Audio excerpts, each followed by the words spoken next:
Il est 14 h, devant les portes de France Domaine, au loin, on aperçoit un attroupement. La quarantaine de familles Hmong agriculteurs s'est mobilisée. L'enjeu est important. L'objet de cette demande d'audience, faire valoir la prise en compte de leur foncier. Image peu ordinaire dans cette problématique, Madame le maire est aux côtés de ses administrés. Elle est venue également réaffirmer sa politique en faveur de sa commune. Ma politique a toujours été le tourisme et l'agriculture.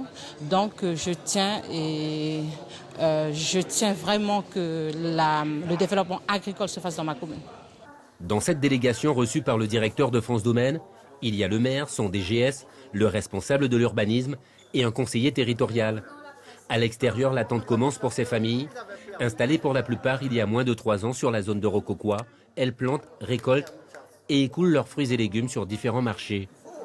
On vend sur plusieurs marchés de la Guyane.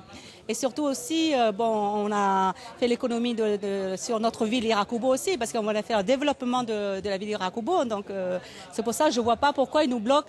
Ils bloquent les gens qui veulent travailler. La situation des agriculteurs Hmong d'Iracoubo ne laisse pas indifférent. Parmi les soutiens, celui de Sylvain Lamki qui attend une réponse sur son dossier. Des citoyens, des associations comme la Savane, dont les membres espèrent une régularisation. Nous remarquons, depuis nous nettoyer le terrain, il y a les bruns, alors c'est trop. Nous bon que ça, il faut arrêter que ça. Pour situation Hmongien, à Opa aussi. À Opa aussi, puisque nous sommes dans le même bateau, hein. C'est la même situation. Cette rencontre a duré un peu moins de 2 heures et a permis d'exposer la problématique de ces familles. À la sortie, pas de réponse précise de France Domaine, si ce n'est le rappel des procédures en vigueur. Nous ne pouvons pas aller au-delà de la procédure d'attribution foncière mise en place par l'État. Et donc, aujourd'hui, nous devons respecter, mais en attendant d'avoir une discussion plus élaborée. Aujourd'hui, nous devons se contenter d'une autorisation assez précaire pour commencer, enfin pour toujours continuer à exploiter. On a fait avancer quand même le dossier. On a pu avoir une réunion avec les services des domaines.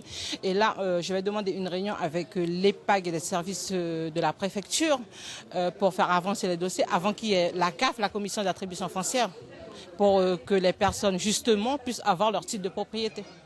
Pour les agriculteurs d'Iracoubo, c'est un premier pas de franchi vers une régularisation, mais aussi vers une reconnaissance de leur action et de leur impact sur l'économie du territoire.